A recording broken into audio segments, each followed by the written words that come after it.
नमस्कार मित्रांनो, मी आतिश स्वागत करतो तुमचं आपल्या यूट्यूब चॅनलवरती, ज्याचं नाव आहे NAV कुकिंग मराठी. थंबनेलवरून तुम्हाला कळालं असेल, आज आपण बनवणार आहोत महाराष्ट्रीयन पिठलं. यासाठी आपल्याला लागणार आहे 1 वाटी बेसन, 1 ग्लास पाणी. आता आपण याचं एक पातळ असं पीठ तयार करून घेणार आहोत. आपण पीठ ह्यासाठी पातळ करतोय कारण याच्यामध्ये कुठल्याही प्रकारचा गुठळा राहू नये. आता आपण एक खलबत्ता घेतलाय. खलबत्त्यामध्ये आपण 1 चम्मच जिरा घेतोय, 4 हिरव्या मिरच्या घेऊयात, 8 ते 9 लसणाच्या पाकळ्या घेऊयात आणि एक अद्रकचा तुकडा घेऊया आणि याचा आपण छान असा एक ठेचा तयार करून घेऊया. ठेचा आपला तयार झालेला आहे. आता आपण एक मीडियम साईजचा कांदा घेतलाय, मध्यम साईजचा कांदा आहे, तो आपल्याला बारीक चिरून घ्यायचा आहे. तुम्ही तुमच्याप्रमाणे ठेवू शकता. आता आपण गॅसवरती एक कढई घेतले. कढई गरम झाल्यानंतर आपण त्यामध्ये 2 चम्मच तेल टाकूयात. तेल गरम झाल्यानंतर आपण याच्यामध्ये 1 चम्मच मोहरी टाकूयात.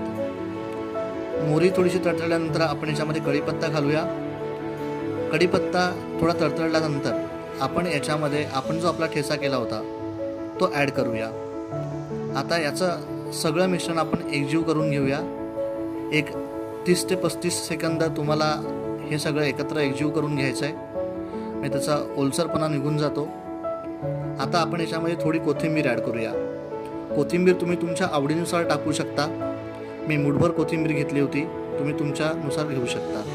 आता आपण जो कांदा चिरून ठेवला होता तो याच्यामध्ये ॲड करूया आणि 2 ते 3 मिनटं एका मध्यम आचेवरती आपण याला फ्राय करून घेऊया.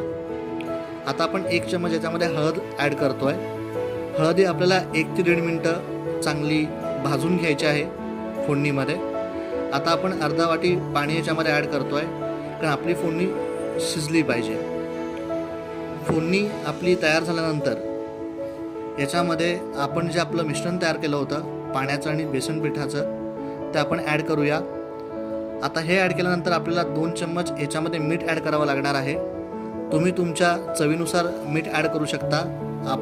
मी 2 चम्मच मीठ टाकतोय आणि याच्यामध्ये गुठळा तयार होऊ नये म्हणून मी याला चांगलं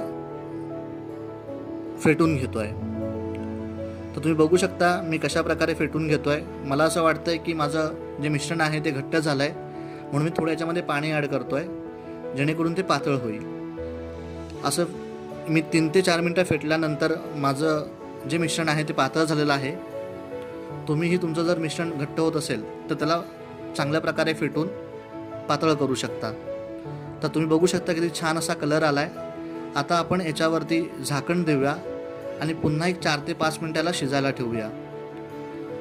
तर 5 मिनटानंतर आपण झाकण बाजूला केल्यानंतर आपलं पिठलं तयार झालेलं आहे. तुम्ही बघू शकता एक खमंग आणि स्वादिष्ट पिठलं कसं असतं.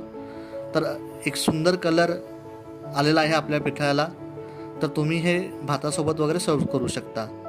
जर तुम्हाला आपली व्हिडिओ आवडली असेल तर व्हिडिओला लाईक करा, चॅनलला सबस्क्राईब करा, म्हणजे पुढे येणाऱ्या ज्या पण व्हिडिओज आहेत त्या तुमच्यापर्यंत तुम्हाला येतील. धन्यवाद.